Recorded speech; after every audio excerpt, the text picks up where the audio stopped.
Hello everyone, a very warm good afternoon to all of you and welcome to Unacademy. This is your educator Surbi and I welcome you all to this largest online learning platform of Unacademy. So let me first tell you about today's lecture. तो आज का lecture है हमारा about the immunology और आज मैं आपको कुछ important question discuss करने वाली हूँ आपके साथ related to the chapter immunology. ठीक है, तो कुछ इंपॉर्टेंट क्वेश्चंस हम आज डिस्कस करेंगे, बाकी जो बचे हुए क्वेश्चंस हैं वो अगले सेशंस में हम डिस्कस करेंगे। तो स्टार्ट करने से पहले let's have a discussion, let's have a look on the Unacademy platform, Unacademy system. So ये प्लेटफॉर्म आपको प्रोवाइड कराता है डेली लाइव क्लासेस और ये लाइव क्लासेस जो होती है वो सबके लिए फ्री होती हैं, सबके लिए अवेलेबल होती हैं। अगर आप सब्सक्रिप्शन लेते हो तो आप अपने एजुकेटर्स के साथ इन लाइव क्लासेस में डायरेक्टली इंटरैक्शंस कर सकते हो, 1-to-1 इंटरैक्शन कर सकते हो, अपने डिस्कशंस कर सकते हो, डाउट्स पूछ सकते हो, पोल्स में पार्टिसिपेट कर सकते हो। इसके अलावा आपको यहाँ पे लाइव टेस्ट सीरीज और क्विज अटेंड करने का मौका मिलेगा टाइम टू टाइम। और ये जो क्विजेज होते हैं, टेस्ट सीरीज होते हैं, उनसे आपका परफॉर्मेंस क्या होगा और ज़्यादा इवैल्यूएट होता है। जितना ज़्यादा आप परफॉर्मेंस अपना एनालाइज करोगे उतना ज़्यादा उसको अच्छे से इन्हांस कर पाओगे। साथ ही साथ यहाँ पे आपको वेल स्ट्रक्चर्ड कोर्सेज भी मिलते हैं और ये जो स्ट्रक्चर्ड कोर्सेज होते हैं, इन कोर्सेज में आपके कंप्लीट सिलेबस को कवर कराया जाता है।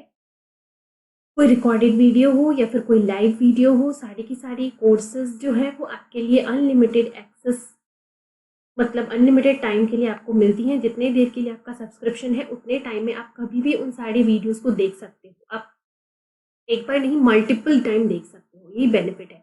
और सिर्फ लाइव वीडियोस ही नहीं, आप रिकॉर्डेड वीडियो भी देख सकते हो। Let's say may be a situation जहाँ पे आप लाइव वीडियो ना देख पाओ, ठीक है, आप वो लाइव लेक्चर ना अटेंड कर पाओ, तो आपके पास ऐसा सिस्टम है जो आप उस लाइव वीडियो के अलावे रिकॉर्डेड वर्जन को भी देख सकते हो। तो ये 4 बेनिफिट्स के साथ अनअकैडमी बन चुका है इंडिया का लार्जेस्ट ऑनलाइन लर्निंग प्लेटफॉर्म। तो ये 4 बेनिफिट्स आपको मिलेंगे कब? जब आप अनअकैडमी सब्सक्रिप्शन लोगे। लेकिन जरूरी नहीं है कि अगर आपको अनअकैडमी ज्वाइन करना हो तो आपके पास सब्सक्रिप्शन हो, क्योंकि बहुत सारे बच्चे हैं अनअकैडमी पे जो यहाँ पे फ्री क्लासेस भी लेते हैं। और ये जो फ्री क्लासेस होती है यहाँ पे आपके कंप्लीट कोर्स को तो कवर नहीं कराया जाता है, लेकिन important topics, question practice sessions, revision session, ये सारी चीज़ें जो होती हैं वो इन स्पेशल क्लास के प्लेटफॉर्म्स पे होती हैं, जहाँ से बहुत आपको हेल्प मिलेगा अपनी प्रिपरेशन में, अपनी स्ट्रैटेजीज के डेवलपमेंट में।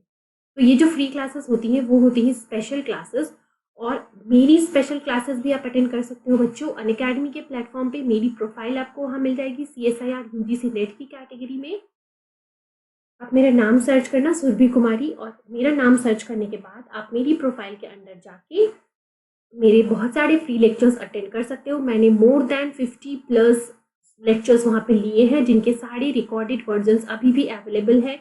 आप जाकर देखो, वो आपके लिए बहुत बेनिफिशियल होंगे। अभी जो आपका लास्ट टाइम है, एग्जामिनेशन आपका आने वाला है, तो उस पॉइंट ऑफ टाइम के लिए मैंने बहुत सारे PYQs कराए हैं, इंपॉर्टेंट टॉपिक्स कराए हैं, तो वो आपके लिए बहुत बेनिफिशियल होगा। तो I should recommend you to go and watch that videos. तो उसके लिए सिंपली आपको क्या करना है, बस आपको अनअकैडमी लर्निंग ऐप डाउनलोड करनी है। ऐप डाउनलोड करके आप अपना अकाउंट क्रिएट कर लो, लॉगिन कर लो वहाँ पे, और लॉगिन करने के बाद अपना गोल सेलेक्ट करना। तो जैसे कि आपका गोल क्या है, CSIR UGC नेट, तो उस गोल को सिलेक्ट करने के बाद आपको बहुत सारे free lectures, special classes, plus courses और टेस्ट सीरीज के ऑप्शंस मिलेंगे। तो आपको कहाँ जाना है? अगर आपको मेरी स्पेशल क्लासेस करनी है तो आपको स्पेशल क्लासेस में जाना है, वहाँ जाके आपको मेरा नाम सर्च करना है, और मेरा नाम सर्च करने के बाद आपको मेरे वीडियोस वहाँ पे मिल जाएंगे। सारे के सारे लाइव वीडियोस अगर मैं कुछ ले रही होंगी तो वो भी आप देख सकते हो, अगर रिकॉर्डेड अवेलेबल है तो वो भी आप देख सकते हो। तो ये सारे बेनिफिट्स के साथ हमारा अनअकैडमी जो प्लेटफॉर्म है वो स्पेशल क्लासेस प्रोवाइड कराता है। लेकिन अगर किसी बच्चे को कंप्लीट सिलेबस पढ़ना है, किसी बच्चे को पूरी की पूरी प्रिपरेशन हमारे साथ करनी है, तो उसके लिए भी हमारे पास क्या है? उसके लिए हमारे पास है CSIR UGC नेट का सब्सक्रिप्शन। और सब्सक्रिप्शन लेने के लिए आपको क्या करना है? कुछ नहीं करना है, बस आपको अनअकैडमी के डिफरेंट प्लान्स देखने हैं, और जो प्लान आपके लिए सुटेबल है, जितने टाइम बाद आपका एग्जाम हो, वो प्लान आपको परचेज कर लेना है। तो अगर आप एग्जाम देने वाले हो 6 मंथ्स बाद, तो आप 6 मंथ्स का प्लान परचेज कर लो। अगर आप एग्जाम देने वाले हो 12 मंथ्स बाद, तो आप 12 मंथ्स का प्लान परचेज कर लो। So depending upon the examination timing you are planning to give the exam, आप उसके अकॉर्डिंग वो प्लान परचेस कर सकते हो. So let's say you are going for a 12 month subscription, तो ये सब्सक्रिप्शन आपको 10,000 अप्रॉक्सीमेटली अमाउंट में पड़ेगा और इस अमाउंट में आपको 10% ऑफ जो मिल रहा है उसके लिए आपको मेरा रेफरल कोड यूज करना होगा, दैट इज Surbhi01. और ये रेफरल कोड यूज करके आप 10% डिस्काउंट ले सकते हो जब भी आप अनअकैडमी को सब्सक्राइब करोगे तब. ठीक है बच्चा लोग, तो हम अब अपना क्वेश्चन प्रैक्टिस सेशन स्टार्ट करते हैं. 10 to 15 क्वेश्चंस हैं आज के सेशन में हमारे और ये रहा हमारा पहला सवाल.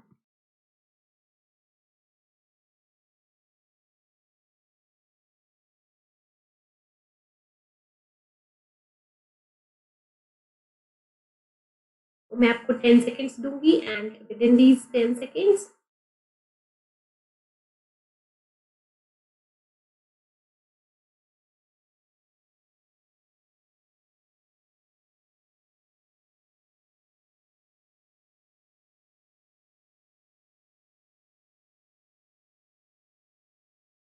तो देखते हैं क्वेश्चन क्या बोल रहा है.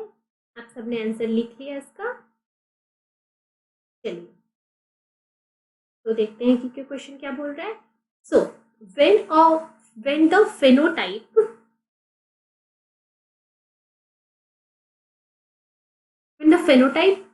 what phenotype would you predict for a mutant mouse lacking one of the gene for the site specific recombination. So एक ऐसा माउस है जिसमें क्या है, साइट स्पेसिफिक रिकॉम्बिनेशन का जो जीन होता है, that is the gene that is responsible for encoding the recombinase enzyme और RAG gene particularly अगर हम बोले तो this gene is mutated. So what would be the consequence if this gene is mutated? तो पहले तो हम सोचते हैं कि इस जीन की ज़रूरत क्या होती है. तो बेसिकली हमने ये पढ़ा है कि जो रिकॉम्बिनेजेस होते हैं, जो रैग जीन्स होते हैं, these genes are responsible for rearrangement of T cell receptors and B cell receptors. जो टी सेल रिसेप्टर्स में जो अल्फा बीटा चेंज हो जाते हैं, जो बी सेल रिसेप्टर के IgM अल्फा बीटा सारे चेंज हो जाते हैं, उन सारे चेंज के रीअरेंजमेंट के लिए क्या रिस्पॉन्सिबल होता है? उसके लिए रिस्पॉन्सिबल होता है recombinase enzyme. So if there is a mutation in this enzyme or the gene encoding for this enzyme, then what will happen?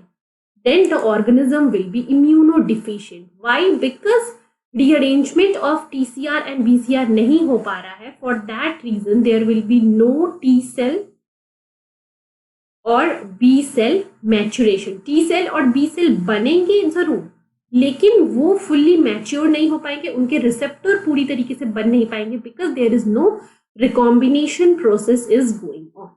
तो these organism will become immunodeficient. ठीक है, वो ऑर्गेनिज्म क्या हो जाएंगे? वो हो जाएंगे इम्यूनोडिफिशिएंट. क्लियर? ओके, चलो अगला सवाल देखते हैं. सब लोग अगला क्वेश्चन करेंगे, फिर मैं आपको 20 सेकेंड के बाद मैं आपको आंसर बताऊंगी.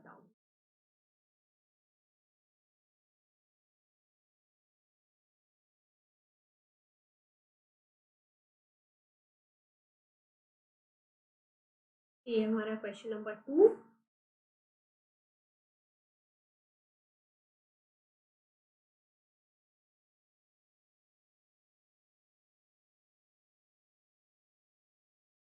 तो इस क्वेश्चन नंबर 2 को देखते हैं क्या है. Some T lymphocyte will respond to a antigenic stimulus by synthesizing a growth factor that causes the T cell proliferation, thereby increasing the responsive T lymphocytes, resulting in the amplification of the immune system.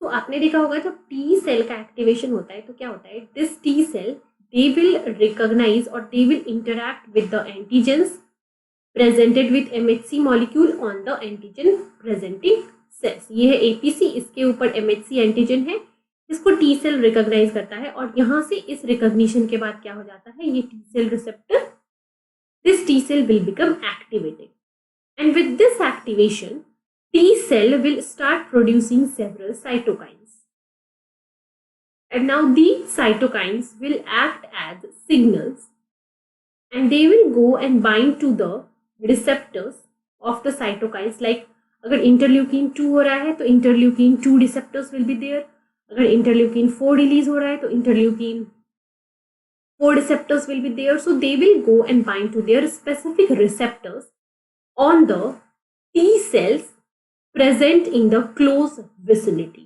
जो close में T cells present होंगे उनके surface के ऊपर ये cytokines जाके bind कर लेंगे, ठीक है। So these are the kind of signalling जहाँ पे एक टी सेल एक्टिवेट होने के बाद अपने जो सराउंडिंग जितने भी टी सेल्स हैं उनको स्टिमुलेट करता है, उनको एक्टिवेट करता है by the release of several cytokines that will result in the amplification of immune response. And these kind of signaling where one cell releasing certain cytokines will be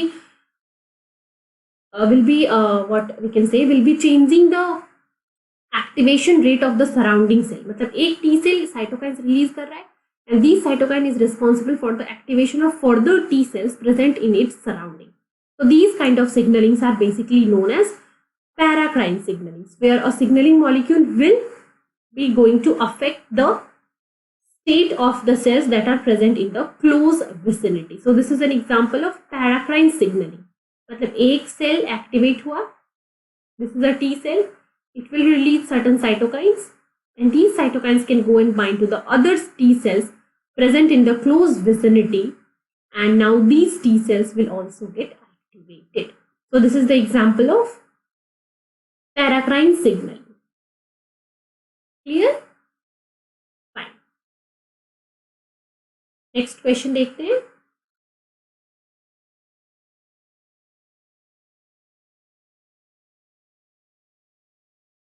ये हमारा question number 3।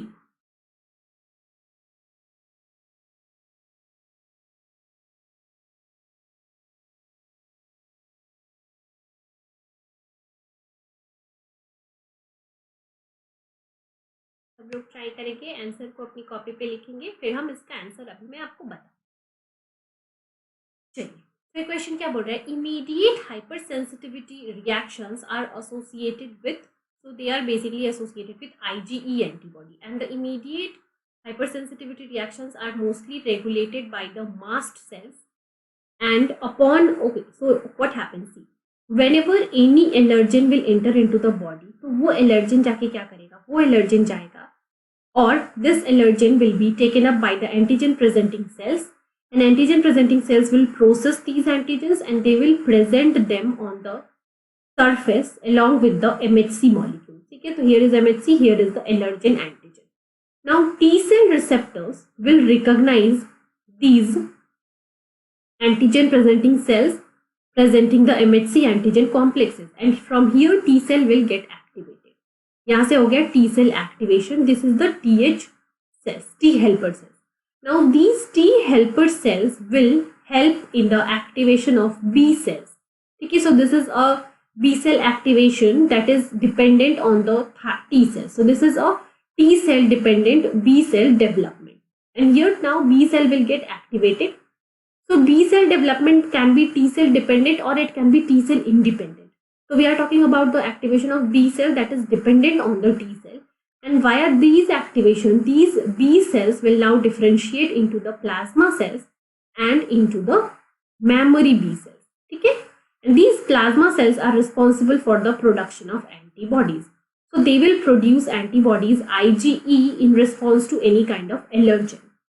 Now what happened? Now these IgE antibody with their Fc region, so you know that antibody के पास क्या होता है, जो structures होती है इनकी, so if this is the structure, so this is the region that is Fc part, and this Fc part has their receptors present on the surface of the mast cell. ठीक है, तो देखो अभी यहाँ तक हमने देखा कि एंटीबॉडीज बने प्लाज्मा सेल से. Next what is going to happen, so these antibodies released from the plasma cells, now with their Fc region they will go and bind to the surface of the mast cell. These are the mast cell, ठीक है, and these are the Fc receptor. ठीक है, these are the receptors for the constant region of the antibodies. So IgE antibodies will go and bind to specific Fc receptors on the mast cell surfaces. तो यहाँ पे बहुत सारे IgE molecule आके bind कर जाएंगे. तो दिस इज द केस जब आपको एलर्जन का एक्सपोजर हुआ फर्स्ट टाइम में और इम्यून सिस्टम उसको रिकॉग्नाइज करके अपने आप को एक्टिवेट कर लेगा. नाउ अज्यूम अ सिचुएशन जहां पे सेकेंड टाइम एक्सपोजर हुआ वही सेम एलर्जन का. इस पॉइंट ऑफ टाइम पे क्या होगा, this allergen will directly go and bind to the IgE antibody because IgE antibodies बने ही है उसी एलर्जन के लिए. तो अगर वो एलर्जन डायरेक्ट अभी एंटीबॉडी से बाइंड कर पाएगा बिकॉज एंटीबॉडी के पास जो स्पेसिफिक एपिटॉप्स होंगे वो एपिटॉप्स डायरेक्टली इस एलर्जन के पैराटॉप को रिकॉग्नाइज कर देंगे. So antibodies and their epitopes will directly recognise the allergen that is being exposed for the second time. तो इस जो IgE एंटीबॉडीज प्रेजेंट है on the surface of the mast cell, with these IgE antibodies the allergen will come and associate. Allergen molecules यहाँ पे आके bind करेंगे, यहाँ पे आके allergen bind करेगा. And the binding of allergen to the IgE antibodies that is being present on the mast cell will result in certain activations. जब भी क्या होगा, allergen आके IgE antibody से bind करेगा तो mast cell will get activated and it will result into the cross linking. So एक यहाँ पे let's say ये एक रिसेप्टर है, ये दूसरा रिसेप्टर है, ये तीसरा रिसेप्टर है. तो after the binding of allergen these three receptors will cross link among themself and these cross linking will allow certain conformational changes which will eventually result into the degranulation. ठीक है, यहाँ पे क्या हो गया, degranulation of mast cell. And mast cell के granules के अंदर स्पेसिफिक मॉलिक्यूल्स होते हैं जैसे कि histamine that are responsible for inflammatory signallings resulting into immediate hypersensitivity reactions. तो बेसिकली ये पूरा का पूरा फ्लो है हाइपरसेंसिटिविटी रिएक्शन का. First of all there is sensitization phase जहाँ पे पहली बार एक्सपोजर होगी तो टी सेल एक्टिवेट करेंगे बी सेल्स को, बी सेल्स रिलीज करेंगे IgE antibodies. These IgE antibody will go and bind to the surface of the mast cell. So this is the first step of sensitization. Now, whenever there is a second exposure of the same allergen, now the allergen will directly go and bind to the IgE antibody. And the binding of allergen to the IgE antibody present on the mast cell surface will allow certain conformational change, leading into the cross-linking of the receptors. And receptor cross-linking will allow the degranulation of the mast cell, release of the mast cell content, release of the histamine, resulting into the inflammatory responses, finally leading to immediate hypersensitivity reaction. So basically the enzyme or the immunoglobulin responsible for this is IgE. तो मैंने पूरा explanation भी इसका दे दिया. जिन बच्चों को नहीं पता होगा मैंने उसके लिए दिया कि कैसे पूरा का पूरा हाइपरसेंसिटिविटी रिएक्शन होता है. ठीक है, तो इसका आंसर क्या है, इसका आंसर है E, IgE antibody, that is answer B. तो आई होप अभी सबको क्लियर होगा. नेक्स्ट क्वेश्चन देखते हैं.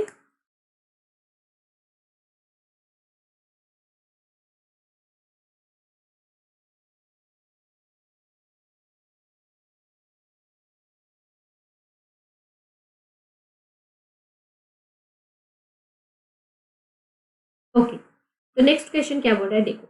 अ researcher wanted to immunise individuals of a particular area with viral infection. ठीक है, इम्यूनाइजेशन करना है वायरल इन्फेक्शन के लिए. The researchers developed two different vaccines, type A vaccine, type 2 vaccines, which has the following property. When vaccine A was given for a viral strain and administered to the individual, they developed strong neutralizing antibody response with a very poor immunological memory. तो vaccine A जो है वो ऐसी category का है कि वो तुरंत बॉडी में जाते ही स्ट्रॉन्ग इम्यूनोलॉजिकल इफेक्ट शो करता है, मतलब तुरंत एंटीबॉडी का डेवलपमेंट करवा देगा, लेकिन वो इम्यूनोलॉजिकल मेमोरी नहीं बना पाता. ठीक है, so it has to be administered in repetitive doses. Clear. तो पहला जो है उसकी इफेक्टिवनेस जाता है, वो तुरंत एंटीबॉडी बनाता है लेकिन मेमोरी कम है. The next is when vaccine type B is given, then in this situation they will fail to develop the antibody at the time of infection. मतलब immediate at the time of infection वो type 2 antibodies जो है वो vaccine जो है वो antibody generate नहीं कर रहा है, but they are providing strong immunological memory. तो बेसिकली जो टाइप ए है वो क्या कर रहा है, वो फास्ट है किस चीज में, एंटीबॉडी के प्रोडक्शन में, एंड टाइप बी जो है वो क्या है, वो स्लो है एंटीबॉडी के प्रोडक्शन में. सो this is the conclusion which we are getting from these two observations that is mentioned here. Now the question is, if two viral strains V1 incubation time 2 days and V2 incubation time 15 days, अगर दो virus है, एक का incubation time 2 दिन है, मतलब 2 दिन बाद वो डिजीज कॉज कर देगा, और दूसरे का इन्फेक्शन 15 डेज है, मतलब 15 डेज बाद वो इन्फेक्शन कॉज करेगा. So which of the following vaccine combination you would use that provide maximum immunization. Okay, तो सोचो एक सिचुएशन ऐसा है जहां पे वायरल जा रहा है और 2 दिन बाद में ही डिजीज कॉज करते रहे. तो इस सिचुएशन में आपको ऐसा एंटीबॉडी चाहिए जो जल्दी से एंटीबॉडीज प्रोड्यूस कर दे विद इन 2 डेज, ताकि इन्फेक्शन हो ना उससे पहले ही वो वायरल क्या हो, एलिमिनेट हो जाए. So for these kind of strain that has a very small incubation period, we have to use a vaccine that is very much fast in their action. So for viral 1, for V1, we have to use type A vaccine because it is fast in their action for antibody production. So V1 के लिए हम क्या use करेंगे, type A use करेंगे. Now coming to the V2 virus. So V2 virus जो है वो 15 days के लिए बॉडी में ऐसे ही पड़ा रहता है और कोई इफेक्ट शो नहीं करता है. So if you are using a vaccine जो कि इनिशियल डेज में इनएक्टिव रहता है, बट आफ्टर सर्टेन डेज वो एक्टिवेट होता है और इम्यूनोलॉजिकल मेमोरी प्रोवाइड करता है, तो we can use these kind of immunological vaccine for targeting the viruses that has a longer incubation period. तो फॉर V2 स्ट्रेन जिसके लिए इंक्यूबेशन पीरियड ज्यादा है, उसके लिए हम टाइप बी यूज कर सकते हैं जहां पे एंटीबॉडी का प्रोडक्शन तो स्लो है लेकिन जो मेमोरी इंड्यूस हो रही है वो बहुत स्ट्रांग है, ताकि वो लंबे इंक्यूबेशन पीरियड के बाद भी इफेक्टिव रहे. तो from all these conclusions and from the statements given in the question, V1 virus के लिए कौन सा वैक्सीन हम यूज करेंगे, टाइप ए, एंड V2 के लिए हम कौन सा यूज करेंगे, टाइप बी.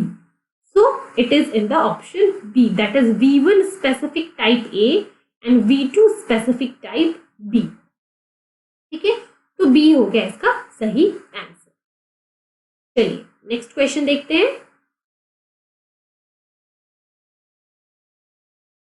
नेक्स्ट क्वेश्चन क्या बोल रहा है, in order to precipitate a particular protein by its specific anti serum, it was found that the protein formed cross-linked lattice with a specific polyclonal antiserum. ठीक है, मतलब यहाँ पे क्या बोल रहा है कि अगर एक प्रोटीन है और उस प्रोटीन को हम एंटी सेरम में उसको प्रेसिपिटेट करना चाहते हैं, तो प्रोटीन जो है वो क्रॉस लिंकिंग फॉर्म कर रहा है जब हम पॉलीक्लोनल एंटीबॉडी यूज कर रहे हैं. तो जब पॉलीक्लोनल एंटीबॉडी यूज कर रहे हैं तो क्रॉस लिंकिंग जो है वो हो रही है, but they failed to precipitate with specific monoclonal antiserum. But जब मोनोक्लोनल एंटीबॉडी डाल रहे हैं तो क्रॉस लिंकिंग नहीं हो रही है. So which of the following would justify the reason for this behaviour.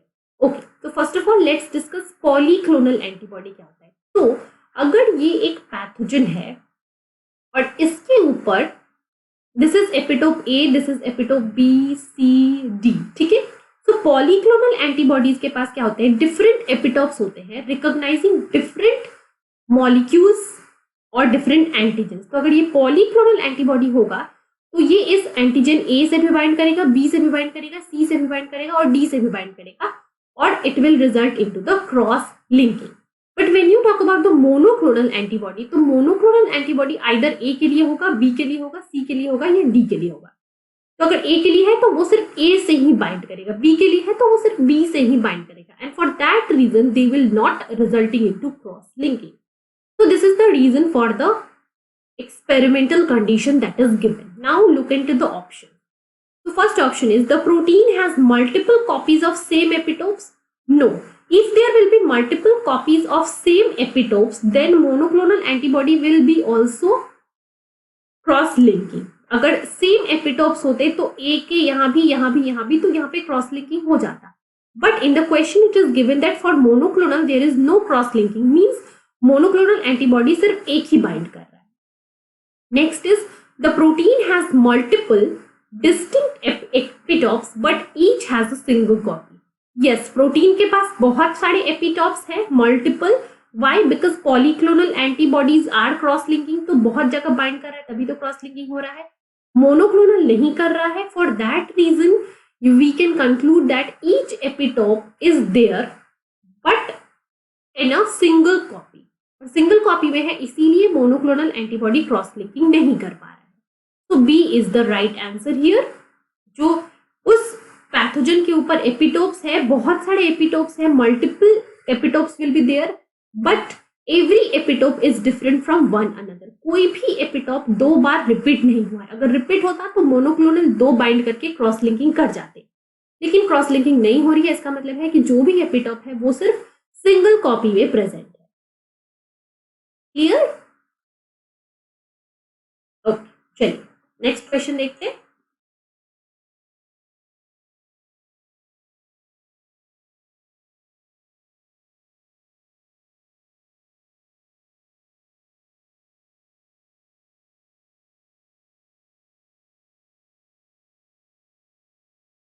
Question number 6 this is. Okay. So a pathogen like mycobacterium which colonizes inside the cell. So mycobacterium क्या है? सबसे पहले point यहाँ पे है कि ये क्या है? ये एक intracellular pathogen which colonizes inside a cell of the host is most likely to be least affected by which of the following immune system. तो अगर कोई इंट्रासेलुलर पैथोजन है तो क्या होगा? वो सबसे पहले सेल को इन्फेक्ट करेगा. और अगर हमको माइकोबैक्टीरियम के बारे में अगर पता होगा आपको, तो माइक्रोबैक्टीरियम क्या करता है? डायरेक्ट एंटर कर जाता है इनटू द मैक्रोफाजेस. ठीक है, वो किसी भी मॉलिक्यूल के रिसेप्टर से रिकॉग्निशन नहीं होता है उसका, वो डायरेक्ट मैक्रोफेजेस के अंदर एंटर कर जाता है. सो this is the intracellular pathogen. और वहां पे अगर इम्यून सिस्टम एक्टिव है तो माइकोबैक्टीरियम का phagocytosis हो जाता है within the macrophages, and after phagocytosis they will be represented on the surface with MHC molecule for the activation of T cells. So जितने भी intracellular pathogens होते हैं after phagocytosis they will be activating the T cells, or T cells, or we can say that cell mediated immunity, or we can say that they will be responsible for the release of cytokines. But intracellular pathogens will not be responsible for the activation of humoral immune responses where there is antibodies formation, where there is B cell activation. तो जहां पे भी intracellular pathogen होगा वहां पे B cell का activation नहीं होगा, एंटीबॉडीज का प्रोडक्शन नहीं होगा. तो ह्यूमोरल इम्यूनिटी वहां पे कोई भी काम नहीं करेगी. For a intracellular pathogen cell mediated immunity via T cell will be there. So this question is clear to everyone. Because it is a intracellular pathogen, it is not activating the B cell or humoral immune responses. चलिए next question देखते हैं.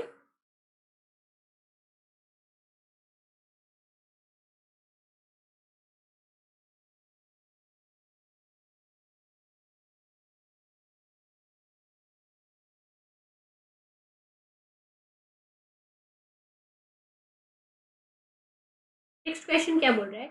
A large protein of pathogenic bacterium has been enzymatically digested to generate a peptide of 3 to 8 amino acid. ठीक है, 3 to 8 amino acid के fragments बना लिए गए. Now the mixture was then administered to experimental animals to generate the specific antibodies. In order to develop diagnostics for the bacteria, the anti-sera were used for Western blotting to detect the bacterial antigen. Western blotting failed despite the use of wide range of anti-sera concentration. So let's assume a situation, ये 3 to 8 amino acids के protein के fragments है और इसको add करके अगर हमने antibody add किया, and now when we check the presence of these antigens and the binding of these antibodies with Western blot analysis, so higher concentration of antibodies use करने के बाद भी कोई भी सिग्नल नहीं मिल रहा है. ठीक है, so what is the reason for that? So let's see the options. So peptide specific antibody is unstable. No, this is not true. Peptide specific antibodies were not generated and adjuvant was not administered. Peptide specific antibodies were not generated as they were not coupled to a protein carrier. Yes, this is true. ठीक है, जो हम 3 to 8 amino acid का peptide use कर रहे हैं उसकी उतनी पोटेंशियल नहीं होती है कि वो इम्यून सिस्टम को एक्टिवेट करके एंटीबॉडीज का प्रोडक्शन करवा सके। तो इस सिचुएशन में चाहे आप कितना भी वेस्टर्न ब्लॉट एनालिसिस कर लो, कितने भी कंसंट्रेटेड एंटीसेरा को यूज करके, बिकॉज एंटीबॉडीज का प्रोडक्शन हो ही नहीं रहा है, तो इस सिचुएशन में there will be no western blot detection because there is no antibody production. Why? Because there is no significant immunogen present. और जो 3 to 8 अमीनो एसिड का जो पेप्टाइड है वो एंटीजन तो है but it is not acting as a immunogen because it has less potential ability to initiate the immune system. तो अगर आप इस एंटीजेनिक फ्रैगमेंट को किसी प्रोटीन कैरियर मॉलिक्यूल से क्या कर दोगे, टैग कर दोगे या फ्यूज कर दोगे, now these structures will become adjuvant. ठीक है, इनको हम बोलते हैं adjuvant and they has the potential to activate the immune system. So in this case, because no antibody is being generated, and why no antibody is generated? Because the antigens of 3 to 8 amino acids, they are not coupled to a specific protein carrier. और अगर उनको protein career के साथ fuse नहीं करेंगे तो उनकी immunogenic property जो है वो अभी भी लो है, इसलिए वो वेस्टर्न ब्लॉट एनालिसिस का कोई सिग्नल नहीं देंगे। So here your answer would be option C. Is it clear to everybody? Okay, fine. Next question. This is an easy question.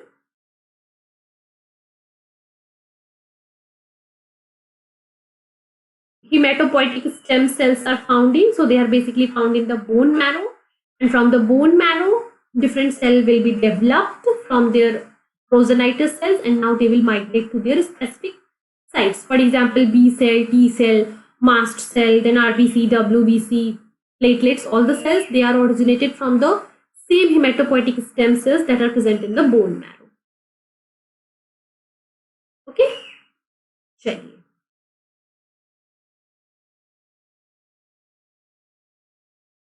next question. So if a mouse is repeatedly immunized with a complex protein such as bovine serum albumin, ठीक है, एक mouse है जिसको हम बार बार immunise कर रहे हैं, किससे?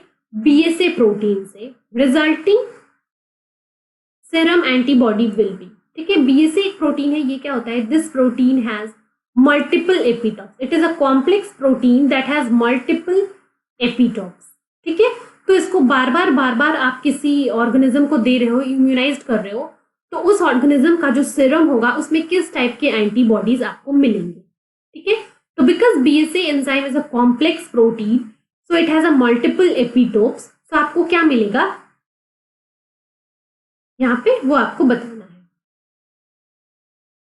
तो आपको तो एंटीबॉडीज मिलेंगे, और एंटीबॉडीज आपको क्या मिलेंगे? सेवरल कैटेगरीज के मिलेंगे, मतलब आईजीजी भी मिलेगा, आईजीए भी मिलेगा, आईजीएम भी मिलेगा। So antibodies will be there and these antibodies are of different types. ठीक है, so they will be of different isotypes, and because multiple epitopes are there, so these antibodies have their antigen binding site for various epitopes. So here the answer is D, that is for a BSA protein that is being repeatedly added to a mouse model. So these mouse have developed antibodies against this BSA, and these antibodies can be IgA, IgD or IgM. So various antibodies isotypes will be there. And because BSA is a very complex protein, so it has several epitopes. So the antibodies that has been produced, they have binding sites for various antigens. So इस experiment में जो antibodies मिलेंगे उनमें क्या होगा? There are various isotopes. Sorry, there are various isotypes, and these isotypes have various antigen binding sites. So is it clear?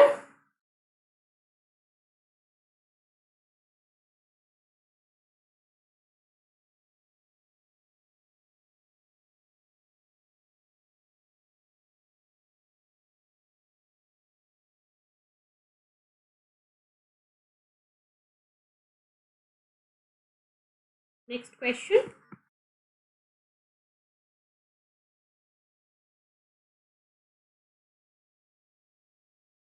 Okay, so the next question is here.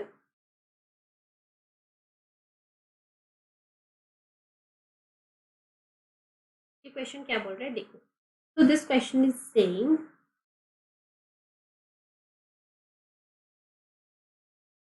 polyclonal antibodies are raised against the bovine serum albumin in rabbit. Subsequently, IgG in the antiserum is purified and digested with either pepsine or papain. Out of which of the following possibilities, which one is correct? So let us first see the digestion pattern of these two enzymes. So if it is an antibody, so the enzyme pepsine, one enzyme has a tendency to cleave at the hinge region. So one will cleave at this side and the another enzyme has a tendency to cleave below the hinge region. तो in both the enzymes, दोनों ही enzymes जो cut करेंगे तो उनका जो FAB fragment होता है that is the fragment that is responsible for binding with the antigen. FAB fragments in both the enzyme digestion processes, FAB fragment will remain intact. और जब तक एफएबी फ्रैगमेंट इंटैक्ट है तब तक एंटीजन की binding होगी. आपको यहाँ पे बताना है कि जब आपने डाइजेस्ट कर दिया तो आपको जो एंटीबॉडी मिल रही है तो उस एंटीजन की और एंटीबॉडी की सिचुएशन क्या है. So first is pepsin digested antibody can not precipitate the antigen. No, this is not true because pepsin digested antibody के पास अभी भी उसका एफएबी फ्रैगमेंट जो है वो इंटैक्ट है. और जब तक एफएबी फ्रैगमेंट इंटैक्ट रहेगा तब तक आपकी जो प्रोसेस है of the cross linking and the binding of the antigen and the precipitation will happen, of course. So the second option, that is papain digested cannot precipitate, this is also wrong because papain digested antibody they will also have their FAB fragment intact. Difference in दोनों में बस यही होता है कि एक hinge region के पास cleave करता है, एक हिंज रीजन से बिलो क्लीव करता है. ठीक है, FAB फ्रैगमेंट रहेगा papain digested एंटीबॉडीज में भी और पेप्सिन डाइजेस्टेड एंटीबॉडीज में भी. So they will also result into the precipitation. So this is also wrong. Next is pepsine digested antibody will produce 2 FAB molecules. Yes, this is true. जब आप pepsin से इसको यहाँ से डाइजेस्ट कर दोगे तो what will happen? ये वाला फ्रैगमेंट और ये वाला फ्रैगमेंट दोनों अलग अलग हो जाएंगे and now you will get 2 FAB fragments. ठीक है. So ऑप्शन C जो बोल रहा है आपका that is अगर ये एक एंटीबॉडी है और यहाँ पे डाइजेशन हो गया तो you will get 2 molecules of FAB fragment recognizing the antigens and forming the precipitations. So option 3 here is right. Pepsin digestion के बाद आपको 2 FAB molecules मिलेंगे जो कि अभी भी एंटीजन से बाइंड करके प्रिसिपिटेशन करवा सकते हैं. Pepsin digested antibodies will lose all the interchain disulphide bonds. No, the bisulfide bonds that are present here will be still there. So D is also wrong. So the only correct option here is option 3, that is pepsin digestion के बाद आपको जो 2 FAB के fragments मिलेंगे और दोनों में ही अभी भी एबिलिटी है to bind to the antigens and to precipitate the antigenic molecule. So here the only right option is option C. Clear? Okay, चलिए नेक्स्ट क्वेश्चन पे चलते हैं.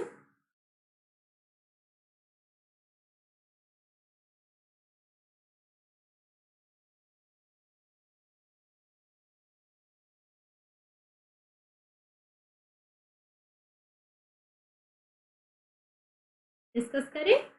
चलिए आप लोग एक बार क्वेश्चन पढ़ लो फिर हम डिस्कस करेंगे. सब लोग एक बार क्वेश्चन रीड कर लो फिर मैं डिस्कस करूंगी इसका आंसर.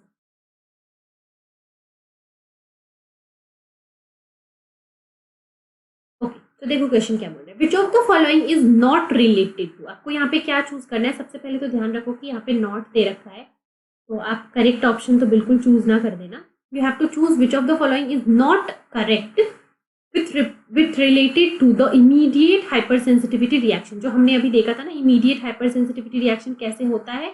एलर्जन आता है, टी सेल को एक्टिवेट करता है, टी सेल बी सेल को करता है, बी सेल एंटीबॉडी बनाता है, एंटीबॉडी मास्ट सेल पे बाइंड करता है और बाइंड करने के बाद जब फिर से वो एलर्जन आएगा तो मास्ट सेल का डीग्रेनुलेशन होता है.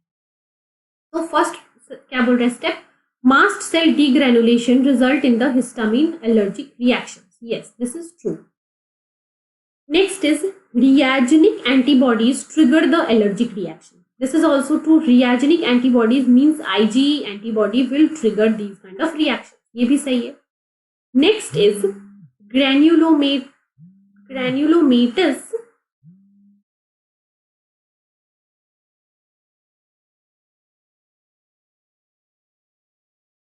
नेक्स्ट ऑप्शन क्या बोल रहा है? Granulomatous reaction is a key to contain infection. Okay, this is not true.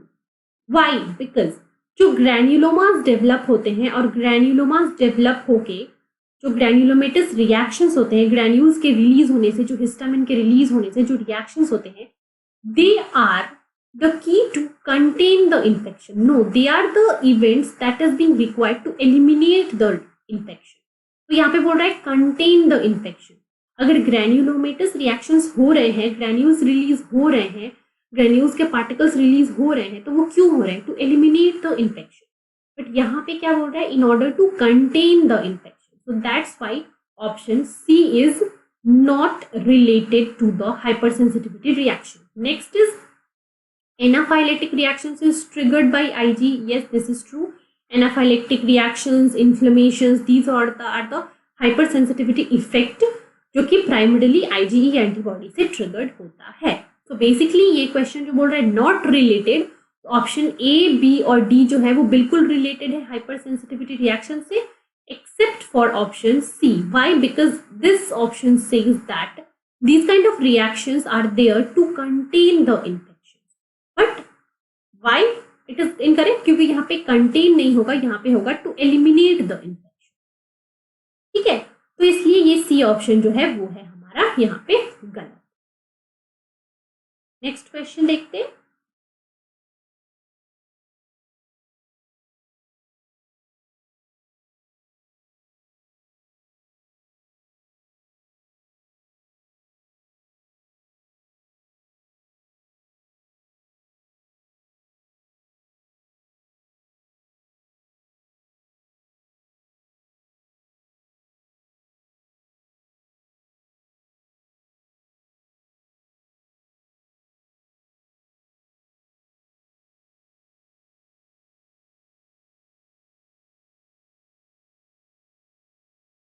Next सब लोग रीड करेंगे.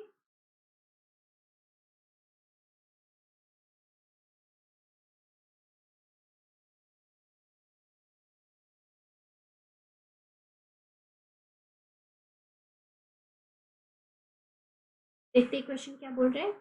So, detectable serum antibody against a T-independent pathogen is a good indication that. तो अगर कोई सिस्टम है जहाँ पे एंटीबॉडी मिल रही है और वो एंटीबॉडी कैसी है, that antibody is T independent, मतलब उस एंटीबॉडी के डेवलपमेंट में थाइमस का कोई रोल नहीं है, टी सेल का कोई रोल नहीं है.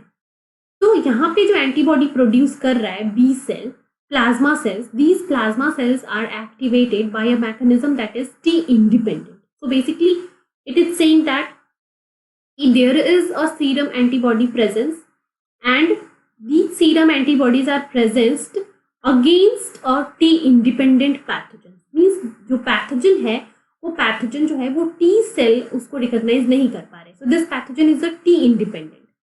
तो जो टी डिपेंडेंट पाथवे है वो क्या हो गया? टी सेल का जो सेल मेडिएटेड इम्यूनिटी है वो पूरी तरह से एब्सेंट है because this pathogen is T independent. But serum antibody is there in the system, serum antibody is detected. तो अगर सीरम एंटीबॉडी है इसका मतलब बी सेल जो है वो क्या है? वो फंक्शनल है. So this indicates that a functional B cell system is there in this particular organism, in this particular immunity. B option बोल रहा है that T cell will be there. No, T cell will be not there because ये pathogen क्या है? T cell independent है. तो T cell होगा नहीं होगा, वो फंक्शनल नहीं हो पाएगा in this pathogen case because वो पैथोजन उनको ट्रिगर ही नहीं कर पाएगा. तो for this reason T cell will remain non-functional, and if serum antibody is there, that means B cell is functional. So a functional B cell system exists in this particular pathogenic infection. So is it clear? This question is clear. अगर कोई T independent pathogen है तो वो T cell को कभी भी activate नहीं करेगा। तो टी सेल मीडिएटेड इम्यूनिटी जो है वो तो उस सिस्टम में एब्सेंट हो जाएगी। और अगर यहाँ पे लिख रखा है क्वेश्चन में कि डिटेक्टेबल एंटीबॉडी है, और एंटीबॉडी है इसका मतलब क्या है कि बी सेल जो है वो फंक्शन कर रहे हैं, तभी तो आपके एंटीबॉडीज बन रहे हैं।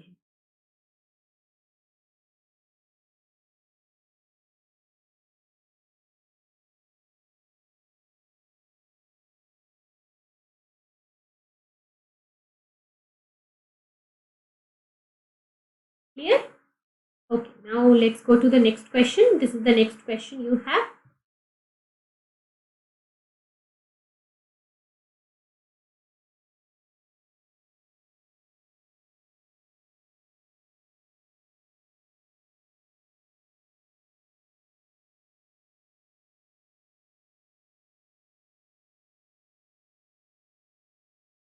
For this question, read the question, फिर मैं explain करूँगी.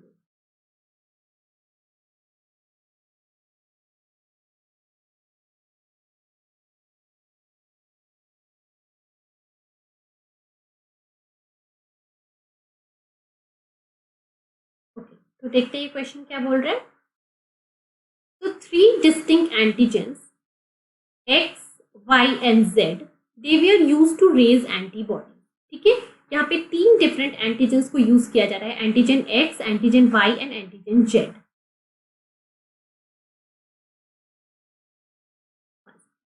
ठीक है, 3 एंटीजेंस यूज कर रहे हैं हम लोग, X, Y और Z. Now antigen Z was injected in a mouse at day 0 followed by administration of antigen X and Y on the day 28. तो सबसे पहले Z डेज आ रहा है, कितने डेज पे, डे 0 पे हम एंटीजन Z को दे रहे हैं and we are giving antigen X and Y on the 28th day. ठीक है, okay. Now a second injection of antigen X was administered on day 70. फिर हम 70 डेज के बाद क्या दे रहे हैं, एंटीजन X का दोबारा से री इंजेक्शन करवा रहे हैं. Now the antibody titre was monitored in the serum every day and the results was shown below. Here is the result. So here on day 0 we are injecting the antigen Z. On day 28 we are injecting the antigen X. Here it will be X, antigen X and antigen Y, and on day 70 we are injecting the antigen X again. ठीक है, तो ये situation जो है वो दे रखा है. तो देखो यहां से हम क्या कंक्लूड कर सकते हैं कि बिकॉज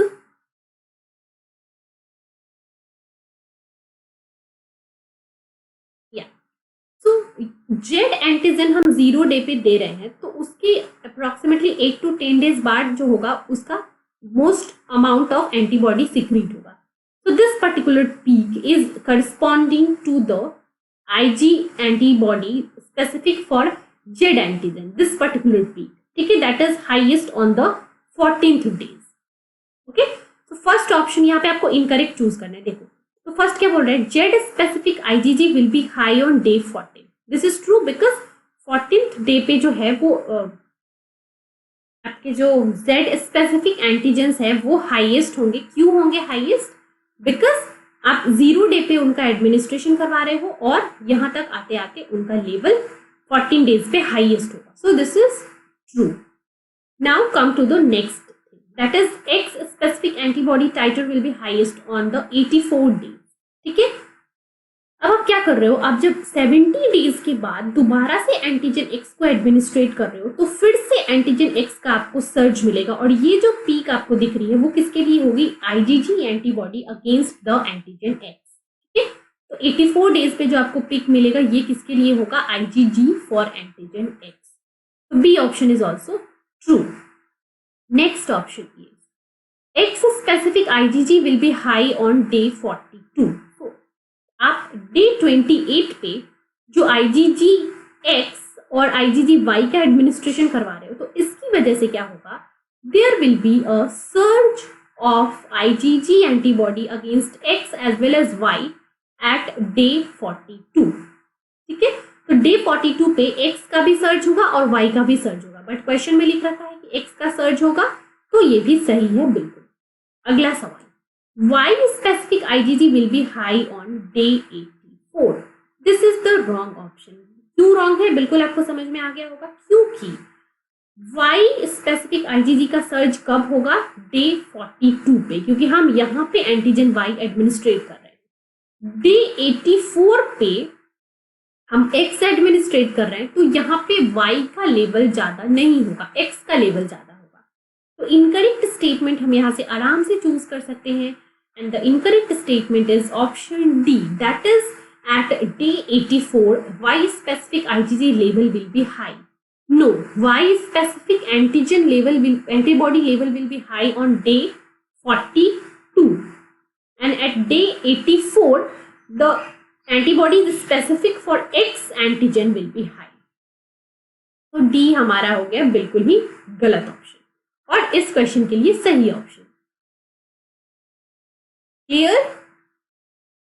अगर किसी को कुछ डाउट रह जाता है मैं जो समझा रही हूँ, आप उसको कमेंट सेक्शन में मेंशन कर देना, फिर जब भी मैं देखूंगी आपका कमेंट तो I will try to reply to your query in the comment section only, या फिर मैं अगले लेक्चर में स्टार्टिंग में ही आते ही वो क्वेरी आपका सॉल्व करा दूंगी।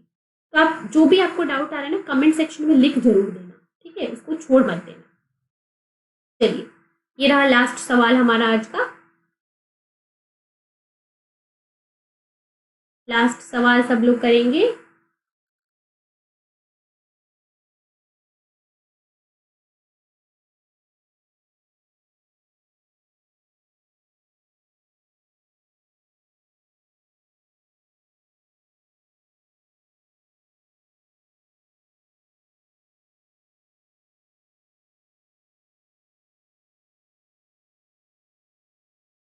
चलिए, सो लास्ट सवाल जो है वो हमारा क्या बोल रहा है, match the immunoglobulin class 1 with their properties in group 2। आपको ग्रुप 1 और ग्रुप 2 के इम्यूनोग्लोब्यूलिन्स के प्रॉपर्टीज को मैच करना है, ठीक है। चलिए शुरू करते हैं।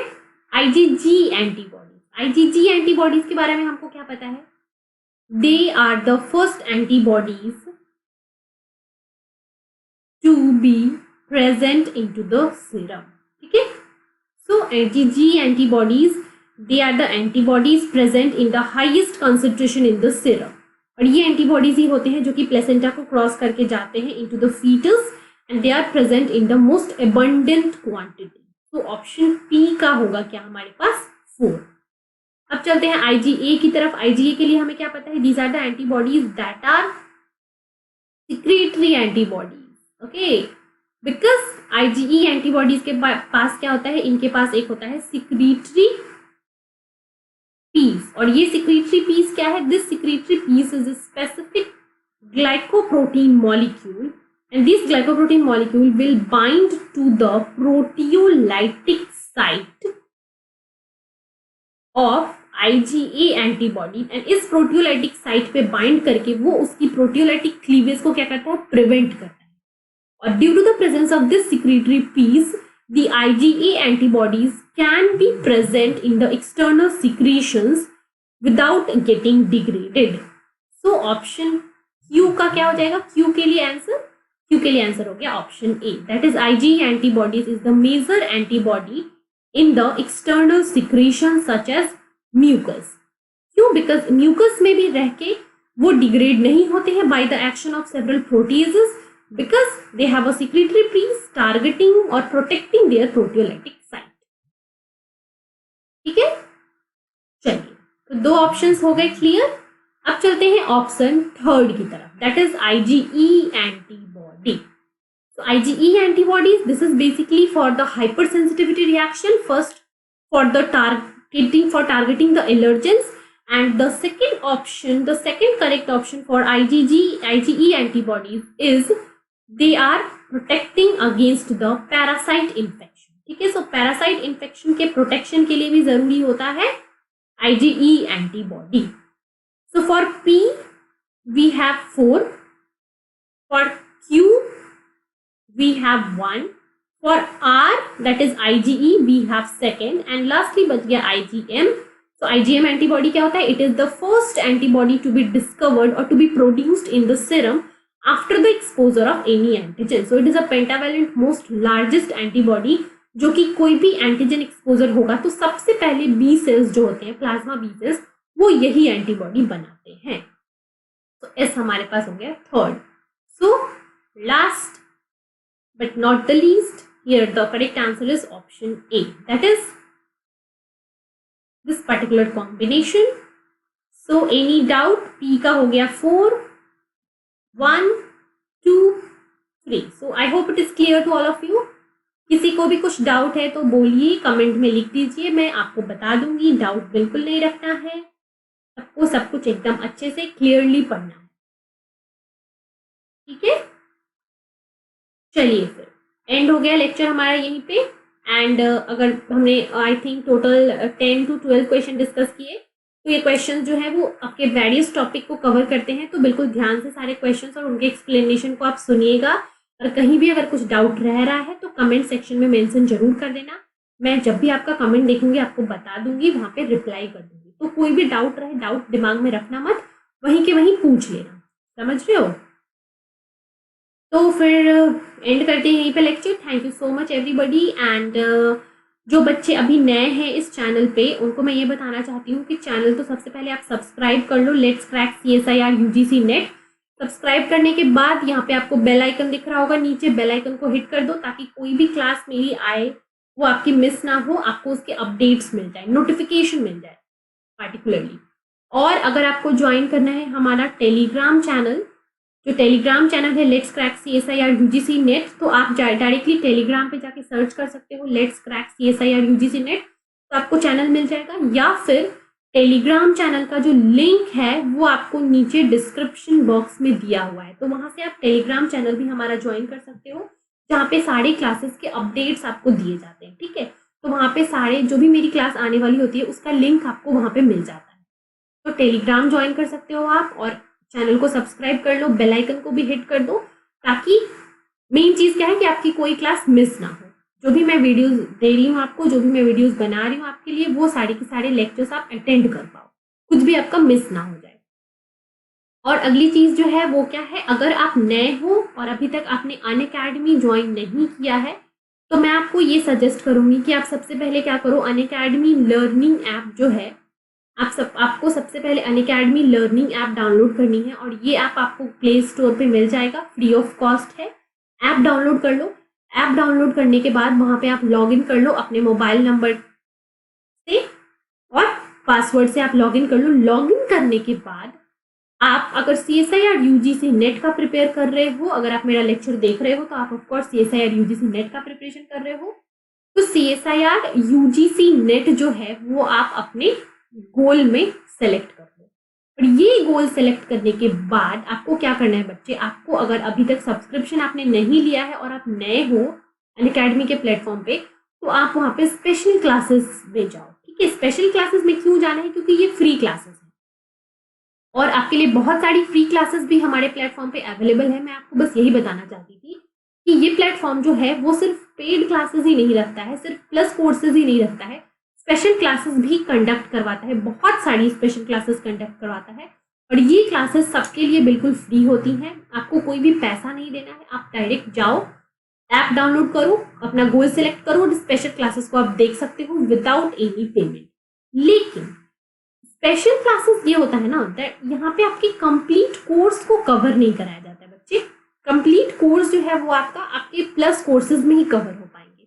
तो अगर आपको स्पेशल क्लासेस देख के ऐसा लग रहा है कि इन एजुकेटर्स से आप पढ़ोगे तो आप टोटली अपना सिलेक्शन करवा लोगे, तो फिर स्पेशल क्लासेस के थ्रू आप अनअकैडमी प्लस सब्सक्रिप्शन ले सकते हो। और जब भी आप प्लस सब्सक्रिप्शन लो तो आप मेरा रेफरल कोड यूज लेना मत भूलना। मेरा रेफरल कोड आप यूज लेना, और मेरा रेफरल कोड क्या है, सुरभि01, SURBHI01, और ये मेरा रेफरल कोड है, और ये जब आप यूज करोगे तो आपको मिलेगा 10% डिस्काउंट, ठीक है। तो जल्दी से जल्दी जो बच्चे अभी तक अनअकैडमी पे नहीं है, जल्दी से जल्दी आप अनअकैडमी ज्वाइन कर लो। अनअकैडमी स्पेशल क्लासेस के लिए आप मुझे फॉलो कर लो, ठीक है। आप मेरा नाम सर्च कर सकते हो CSIR UGC नेट की कैटेगरी में, आपको मेरा प्रोफाइल मिलेगा सुरभि कुमारी, और वहां पे जाके क्या करना है, आपको मुझे जल्दी से जल्दी आपको मुझे फॉलो कर लेना है, ताकि मेरी सारी रिकॉर्डेड वीडियोस, लाइव वीडियोस जो भी है वो आप देख सको। ठीक है, चलिए फिर हम अपना लेक्चर आज का यहीं एंड करते हैं, फिर मिलेंगे अगले लेक्चर में। Thank you so much everyone and have a nice day, take care.